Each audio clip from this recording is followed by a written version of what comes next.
Doug, the Doughboy Ford, seems surprised that the soft-on-crime liberal policies are tearing our country apart. There's no consequences at all for these people. It's absolutely sickening that Canada and Ontario is in this position. It's worse than the U.S. cities happening now. Have you been in a coma for the past 10 years, big man? This isn't news to the rest of Canadians. The ones who get carjacked, the ones who get murdered in their own homes or on the street, the ones living in rough neighborhoods, the ones getting their homes broken into, or small business owners who get their lives turned upside down with vandals or thieves. I don't know why you're so shocked by this. That's why people don't like to pretend conservatives like yourself. You failed to back the Conservative Party during a federal election where many of these issues were the main topic that we were running on, and things could have been changed for the better. But no. You'd rather cozy up to your liberal butt buddies. Check out this clip of Doug Ford crashing out over the innocent Canadians being killed by thugs and criminals. Hit the like button and comment below to help me in the algorithm. Consider subscribing. It's totally free and you can always change your mind. Innocent man got his doors kicked in the middle of the night. 4 people went in there. His 3 kids are there. His wife had a gun to one of the kids. He went to go protect them. And these scumbags shot him right in front of his kids. Shot him dead twice. Just imagine, what the trauma these kids are going to go through for the rest of their lives. And, I could tell you story after story about this, but we need to do something. I talked to the federal government over the weekend.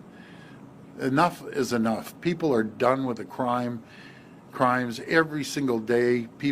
Innocent people are getting their doors kicked in by a bunch of thugs, a bunch of murderers, criminals, and you go to root cause. It's the weak criminal code that needs to be changed by the federal government.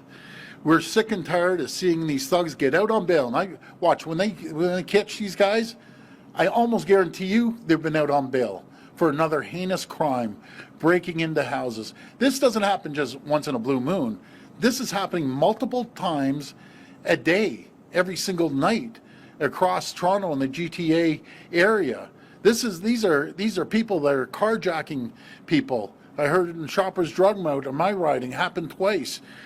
Two houses got broken into over the weekend. That's just in one small area, but this is happening all over the place.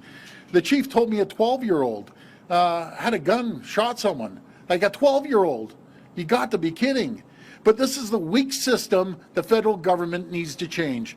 Bail reform. Rather than our judiciary system that has totally failed the people of Ontario, these weak-kneed judges that let these people out on bail not once, not twice, not 3 times, 4 and 5 times, just to go repeat the crime. There's no consequences at all for these people. It's absolutely sickening that Canada and Ontario is in this position. It's worse than the U.S. cities happening now. We need the criminal code to be changed on mandatory sentences. You go in with a gun, you shoot someone, obviously you should be getting life in jail, but if you don't shoot someone, you should be getting 25 years in jail. Any crime with an illegal gun. The federal government's more worried about going after legal hunters and gun owners than criminals. That's what they need to do, and the Young Offenders Act. These kids are 16 years old, shooting people, there's no consequences. So we're going to change it.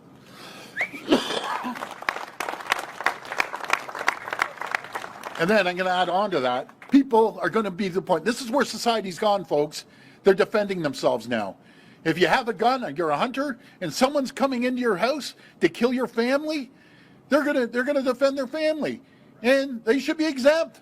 You don't go to root cause. It's not them coming into the house. It's ridiculous. You know something? I have a saying for the folks that are defending their homes. I'd rather be judged by 12 than carried by 6. And unfortunately, my friend Aleem is going to be carried by 6 because he's trying to defend his family. It's a disaster right now in the justice system, and I'm going to be all over the federal government, just all over them. It's disgusting. Doug, My man, you can't relate to the issues that are happening in our country. You couldn't possibly. You have round-the-clock security, a beautiful home, a car in perfect condition, expensive suits, and clearly the cost of groceries hasn't impacted you at all. So stop getting up on that podium trying to appeal to conservative voters because it's not working. This crazy shit happening in our country is totally on people like you. If you and your political overlords actually cared about Canadians, you'd make sure that things change, and you wouldn't stop beating that drum until things did change. People are sick of hearing about your crap. All you do is get up there and whine and whine and whine and just act like a total baby. We're sick of it.